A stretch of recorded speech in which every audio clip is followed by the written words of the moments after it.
Do you remember when you were a kid and parents and adults would always tell you, "Oh, just wait till you're an adult. I wish I had the energy that you're going to want to catch up on sleep." And you would look at them and you'd be like, "You're so weird." Yeah, I understand now because I feel like I'm always catching up on sleep and I don't even have kids yet. Isn't it crazy how much our bodies need rest, but how much we live in a society that doesn't prioritize rest? It's an oxymoron, isn't it? Well, today and the next couple weeks, I want to talk about why we should rest, why that is important to our not only physical health, but emotional health, and what God's word has to say about that altogether. Because some of the busiest people that I know are Christians, but we'll get into that in a second. Before we begin, my name is Mariah. I'm a certified Christian mental health coach, and I'm here to help you grow in your emotional and spiritual maturity through biblically based holistic practices. What that means is I'm here to help you merge your faith and your feelings so that way you can have an authentic faith, learning how to live out what God's word says in a healthy way. And if you are curious about that, you want to learn more, you can grab a free guide. My link is in the description and it's a 3-day prayer guide to help you grow in your faith journey so you can merge your feelings and your faith and not be so sticky in it. You can also follow me over on my Instagram page where we have conversations like this and more. But don't forget to like, comment, and subscribe to this video so that way you are made aware every time there's a new episode so you can continue to grow in your faith. It is very difficult for people to rest. I really, honestly, I'm not sure why, but I have a few ideas about what it could be. I think that in the modern world that we live in, it is difficult to rest because rest is almost seen as like you're a loser. Like, how come you can rest? I have all of these things to do. It must be a privilege to be able to rest. Or if you aren't resting, there are some people who will say, well, I'll just rest when I'm dead. And they hold that as a privilege to them to say that I'm so busy and I'm so important that I don't need rest. I will rest when I'm dead because there are too many important things in front of me. And I think with the constant stream of information that we're getting, whether it's 24-hour news cycles or a viral video or just events in our everyday life that are back to back to back because we're trying to catch up on years that were lost, it it feels like there's never enough time. There's never enough time to do the things that you really need to do, and there's never enough time to actually rest. I think when COVID shut down the world, a lot of us realized just how busy our schedules were, and it was a welcomed break in many ways for people to sit back and evaluate, hey, am I actually living a life that I love? And why am I just constantly on the rat race? What is the whole purpose in all of this?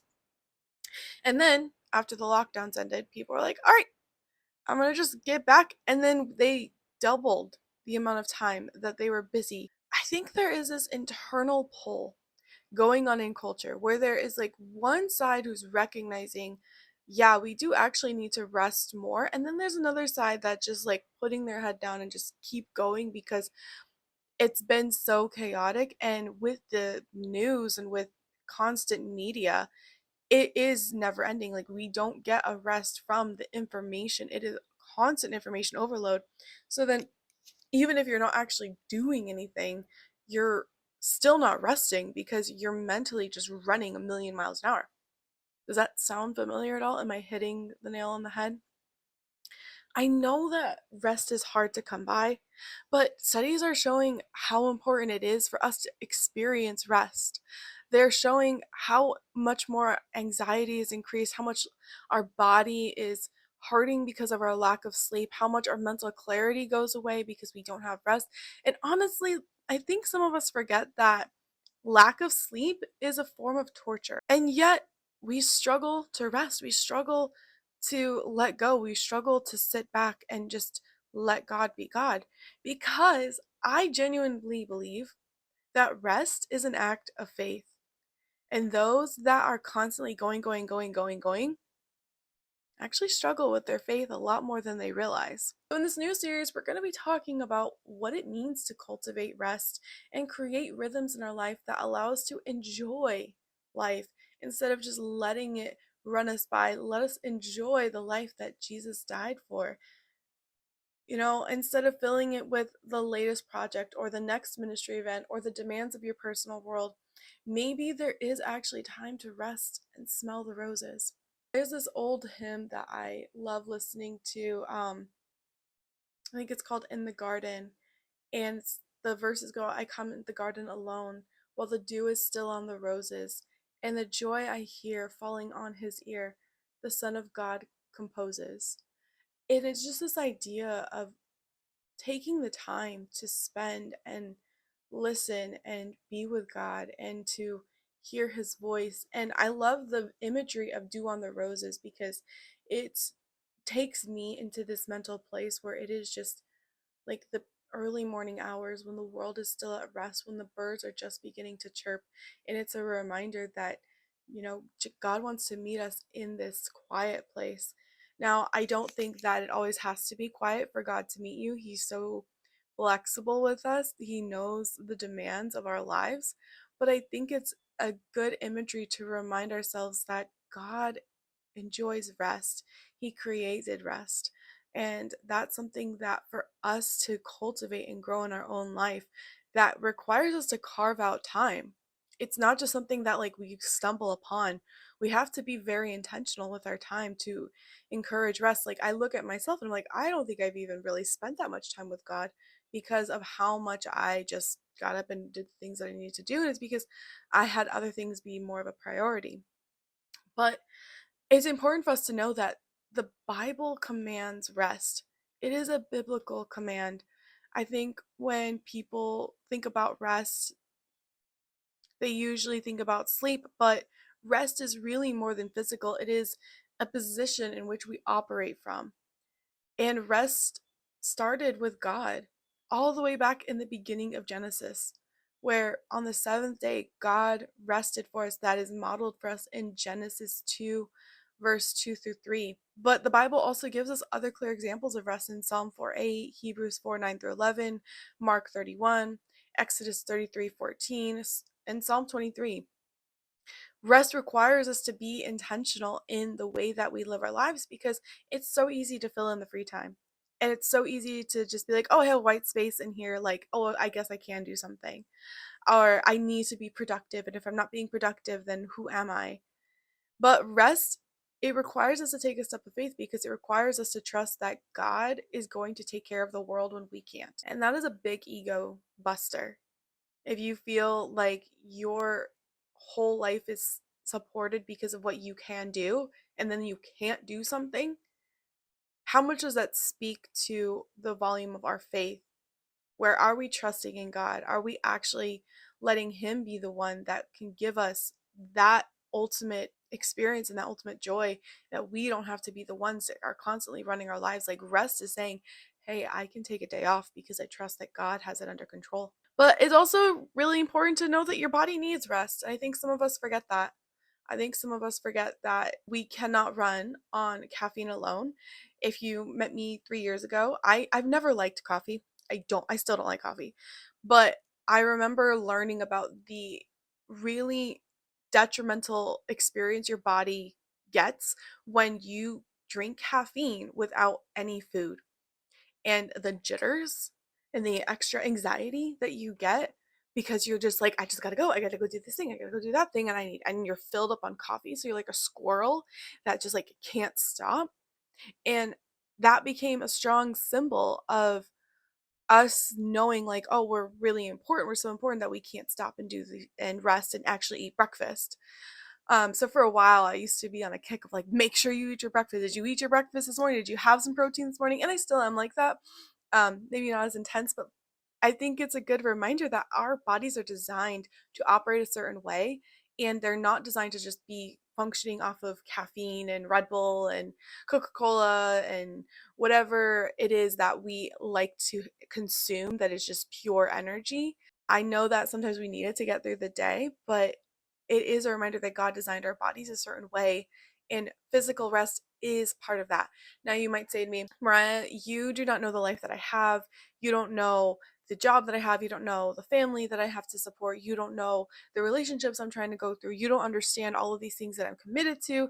Maybe your life isn't that valuable, but I mean, you may not say that, but you kind of are saying that. Like, you don't understand what I'm going through, so what you're telling me is invalid. Okay, that might be the case. I don't understand completely what you're going through, but your body does. And the hair that you're losing, and the bags under your eyes, and the lack of mental clarity, your body is telling you. And your body is designed to be another voice of God's wisdom in your life. When your body is not operating the way that it's supposed to function, that tells me that there's something wrong. Whether it's your emotional health, your physical health, your mental health, they're all interconnected. So maybe it could just be you're not getting good sleep and you need to figure out how to prioritize that. Or maybe it's because you're spending your time being up too late at night because you're trying to get something done that will make you feel important, that in the end, in the long run, when you're on your deathbed, you're going to be okay that you didn't do that thing. So it's just understanding and aligning, like, what is my priority in life? Is this really important? And why is this important to me? Why is this a priority? Is this a biblical priority? Because I think a lot of times we get our priorities flipped around, where we will take care of everything else outside of our home. But when it comes to our home, we have no energy. And I don't mean home like in an actual house. I mean the people that God has placed in your life that are supposed to be in priority of a relationship. And God has it for that way for a reason, because those are the check marks in our life to remind us that we only have so much capacity, and that is not a bad thing. And don't worry, I'll be getting into that in a couple of weeks because I think capacity is super important for us to understand. But I just want to remind you that if you have been staying up until midnight and well, some of you might be staying up till like, I don't know, 2 a.m. But these are a couple of symptoms you might be experiencing: headaches, digestive issues, a weakened immune system, trouble focusing, muscle tension, like muscle tremors. I don't know about you. I get these. Sometimes I'll get them like under my eye where I'll feel the tremor underneath, or like my hand or something somewhere in my body. I'll just feel the random tremor. And I never understood. So now when that happens, I'm like, okay, what stress am I putting my body under that it feels the need to tremor like this? And some of it might just be from a lack of sleep. And before we go into the next video, I do want to end on this note that no is a full sentence. I know that's really hard for a lot of us to accept, but it truly is. There's only 24 hours in a day. You have to take the time to sleep, to eat, take care of your body. Because if you're not taking care of your physical needs, you're not going to be able to show up for other people and their emotional demands. And some days, there are days that we have to stretch ourselves more than necessary.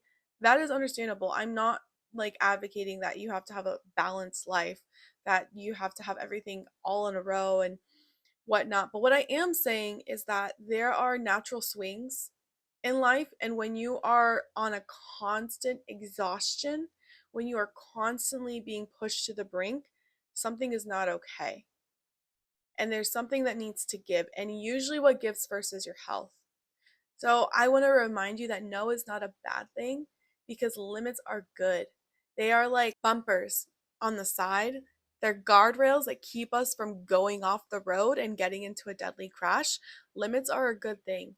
So as you become intentional with your time, I want it to be that you show up fully, that you're not just overcommitting yourself because you're afraid that, of whatever reason of how you're going to appear, but you can actually say no and say, I can't give you all of myself in this way, and I don't want to disappoint.